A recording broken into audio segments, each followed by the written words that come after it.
His Excellency David Hurley, Governor General of Australia, and First Lady Linda Hurley, Their Excellencies, Special Envoys, and Heads of Delegations, His Excellency, Most Reverend Charles John Brown, and the esteemed members of the Ejército Estrada, President Gloria Macapagal Arroyo, Senate President Vicente Soto III, and the honorable members of the Philippine Senate, House Speaker Lord Alan J. Velasco, and the honorable members of the House of Representatives, Chief Justice Alexander Gesmundo, and the honorable justices of the Supreme Court, of course, First Lady Lisa Araneta, and my children, Alexander, Sandro, Simon, and Vincent. I cannot proceed without a special greeting, of course, to the former First Lady Imelda Romualdez Marcos.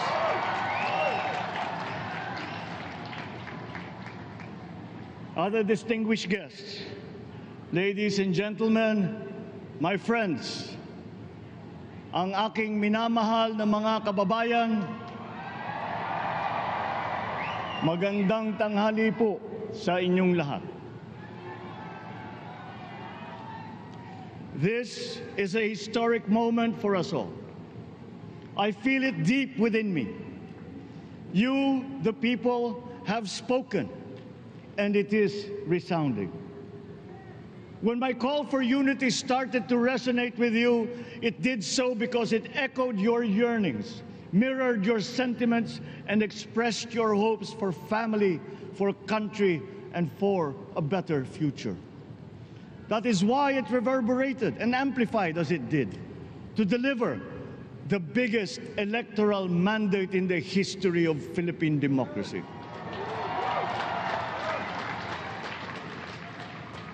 By your vote, you rejected the politics of division.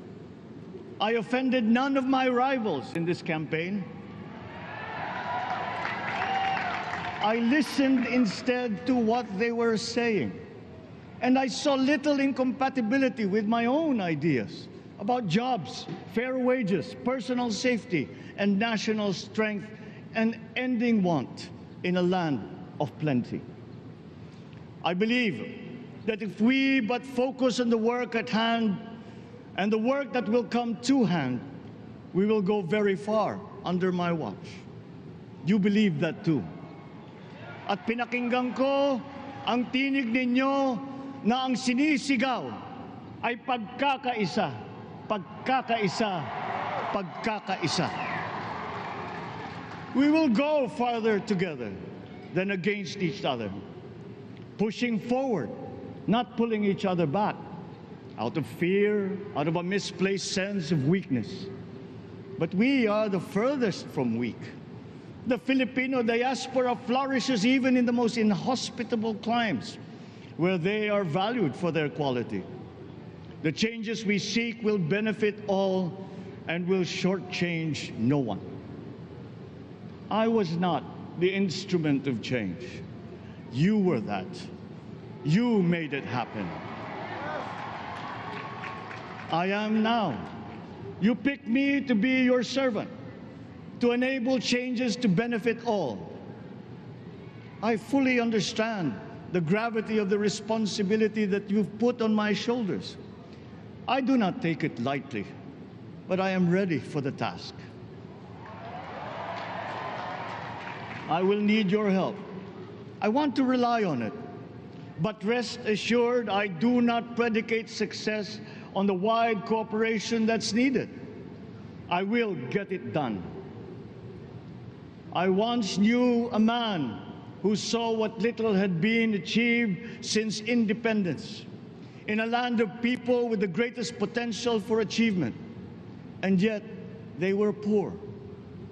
But he got it done, sometimes with the needed support, sometimes without.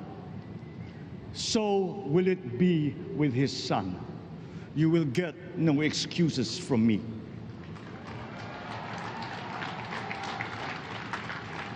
I am here not to talk about the past. I am here to tell you about our future. A future of sufficiency, even plenty, of readily available ways and means to get done what needs doing, by you, by me. We do not look back, but ahead, up the road that we must take to a place better than the one we lost in the pandemic. Gains made and lost, opportunities missed, well-laid plans superseded by the pandemic.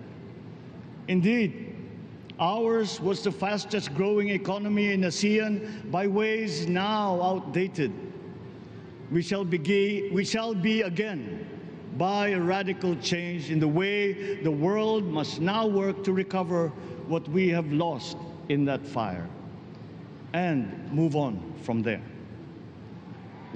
We face prospects of the spread of the war abroad, of which we are totally blameless. We seek friendship with all. But countries like ours will bear the brunt of it.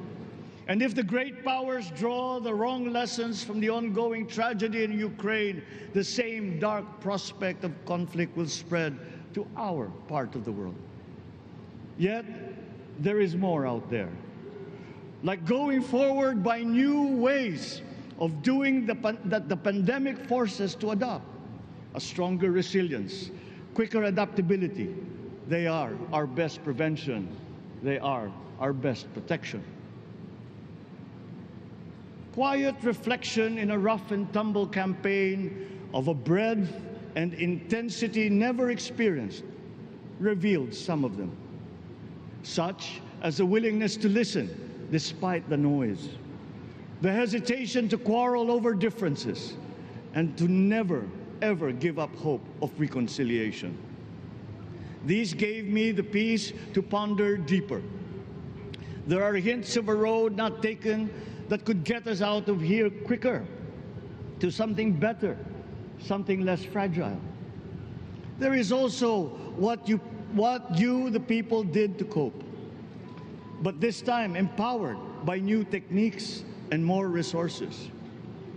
You got by, getting some of what you needed with a massive government help, and for this I thank my predecessor for the courage of his hard decisions. But there is a way to put more means and choices in your hands.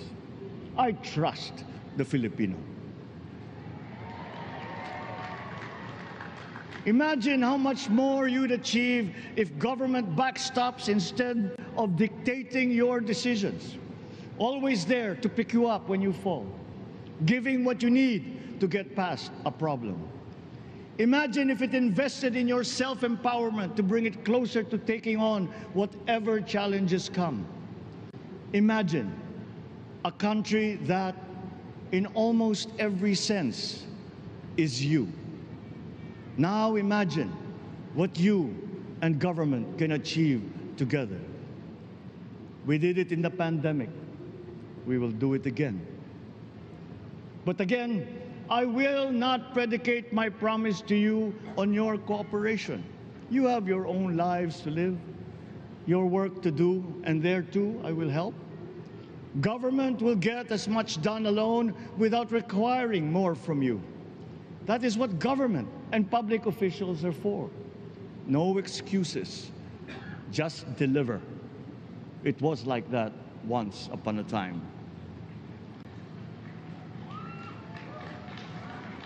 I did not talk much in this campaign.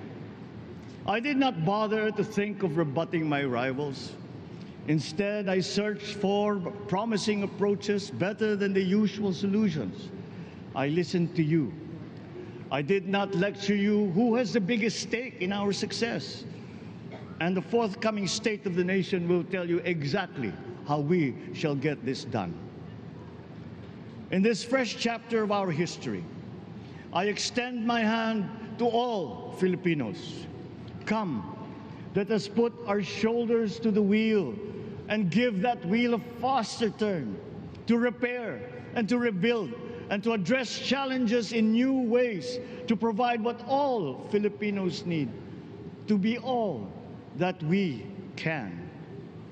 We are here to repair a house divided, to make it whole, and to stand strong again in the bayanihan way, expressive of our nature as Filipinos. We shall seek, not scorn, dialogue, listen respectfully to contrary views, be open to suggestions coming from hard thinking and unsparing judgment, but always from us, Filipinos. We can trust no one else when it comes to what is best for us. Past history has often proven that. Solutions from outside divided us. None deepened our understanding. They were always at our expense. Never forget, we are Filipinos. One nation, one republic, indivisible. We resisted and never failed to defeat foreign attempts to break up our country in my father's watch. His strongest critics have conceded that. So let us all be part of the solution that we choose. In that lies the power to get it done. Always be open to differing views, but ever united in our chosen goal. Never hesitating to change it, should it prove wanting. That is how agile, resilient republics are made. Our future we decide today. Yesterday cannot make that decision anymore, nor can tomorrow delay it. The sooner we start, the surer and quicker the prospect of achieving our future. These are troubling times. What's happening to others can happen to us, but it will not. We see what's happening. We are witness to how it is being stopped, and we have seen the glory that crowns struggle against all odds. Giving up is not an option. We've been through times of bitter division, but united, we came through to this when it shall begin again, but better. The campaigns I've run have taken me here where I stand today. I listened to you, and this is what I have heard. We all want peace in our land. You and your children want a good chance at a better life in a safer, more prosperous country. All that is within reach of a hard-working, warm, and giving race. Your dreams are mine. Pangarap nyo ay pangarap ko. How can we make them come true? How can we do it together? But I will take it as far as anyone with the same faith and commitment can, as if it depended entirely on himself. Sa pangarap na maging mapayapa ang ating bansa, ang pangarap nyo ay pangarap ko. Sa pangarap na maging maunlad ang ating bansa, ang pangarap nyo ay pangarap ko. At sa pangarap na maging mas masinang ang kinabukasan natin at ng ating mga anak, ang pangarap nyo ay pangarap ko. We are presently drawing up a comprehensive, all-inclusive plan for economic transformation. We will build back better by doing things in the light of the experiences that we have had, both good and bad. It doesn't matter. No looking back in anger or nostalgia. In the road ahead, the immediate months will be rough, but I will walk that road with you.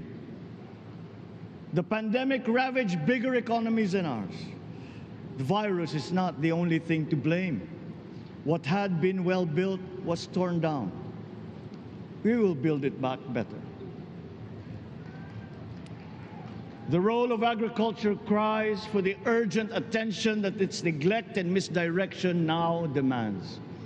Food self-sufficiency has been the key promise of every administration. None but one delivered. There were inherent defects in the old ways and in recent ways too.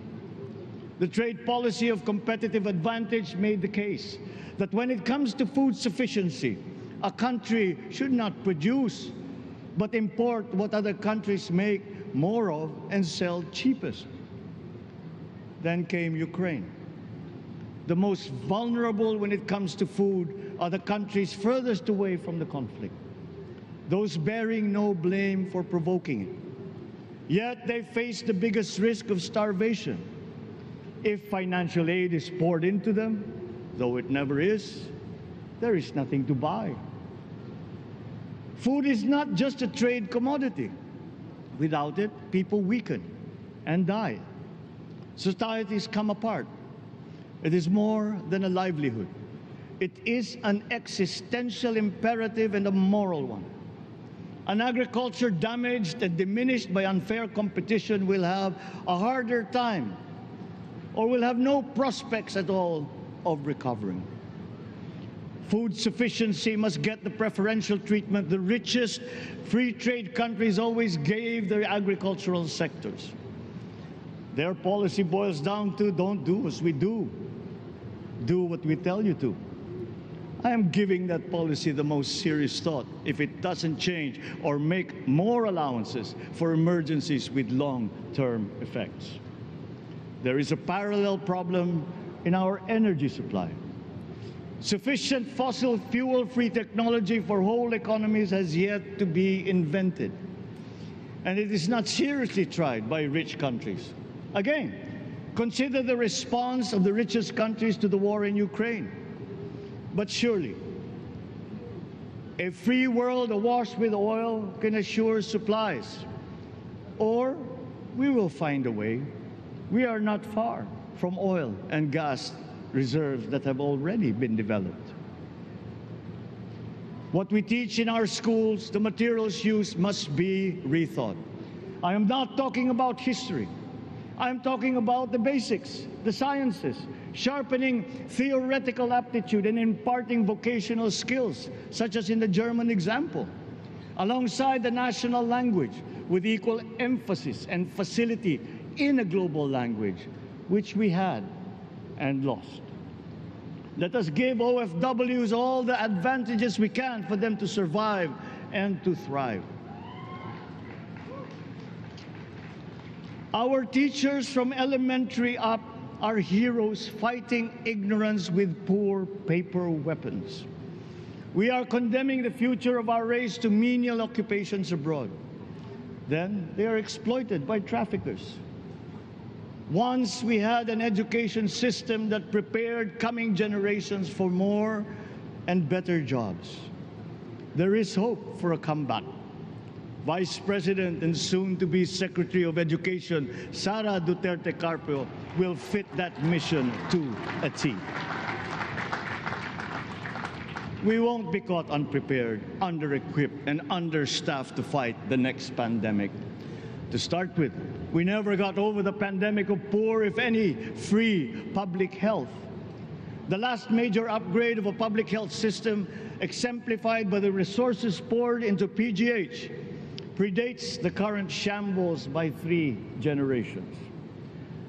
Our nurses are the best in the world. They acquitted themselves with the highest distinction abroad, having suffered even the highest casualties. With the same exemplary dedication, at home, they just got by. They are out there because we cannot pay them for the same risk and workload that we have back here. There will be changes starting tomorrow.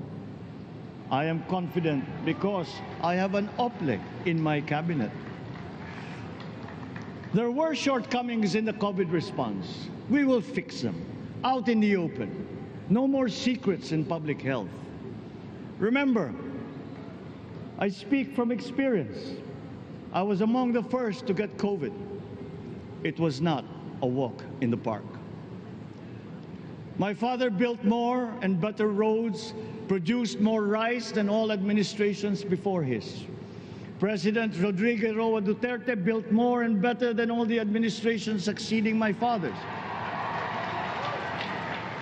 Much has been built, and so well, that the economic dogma of dispersing industry to develop the least likely places has been upturned.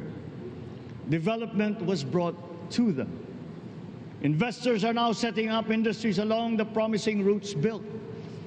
And yet, the potential of this country is not exhausted. Following these giant steps, we will continue to build.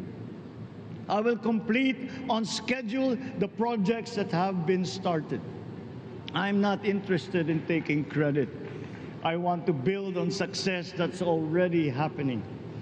We will be presenting the public with a comprehensive infrastructure plan. 6 years could be just about enough time. No part of our country will be neglected. Progress will be made wherever there are Filipinos, so no investment is wasted. The recovery of Philippine tourism, with its emphasis on accessing nature's beauty, I am sure will exceed expectations. And bigger is not always better, but there's something to be said for economies of scale. And yet the country invites investments in fast-rising industries with quick returns and inflicts irreparable damage for future generations. We have yet to see large-scale practical solutions to pollution, though some are beginning to emerge. But there are tried and proven new ways of mitigation. Blades have been turning over the sand dunes of Ilocos Norte, harnessing a power all around but unseen long before this day. I built them. The rich world talks a great deal but does a lot less about it than those with much less, but who suffer more death and destruction from climate change and lack of adaptation. We will look to our partners and friends to help the Philippines, who, despite having a very small carbon footprint, is at the highest risk. First, spare victims, then help them recover, and move on to lessen the harmful impact of climate change. We too have our part to play. We are the third biggest plastics polluter in the world, but we won't shirk from that responsibility. We will clean up. You will not be disappointed, so do not be afraid. With every difficult decision that I must make, I will keep foremost in my heart and in my mind the debt of gratitude I owe you for the honor and responsibility that you have conferred on me. Whatever is in a person to make changes for the better of others, I lay before you now in my commitment. I will try to spare you. You have your other responsibilities to carry. But I will not spare myself from shedding the last bead of sweat or giving the last ounce of courage and sacrifice. And if you ask me why I am so confident of the future, I will answer you simply that I have 110 million reasons to start with. Such is my faith in the Filipino.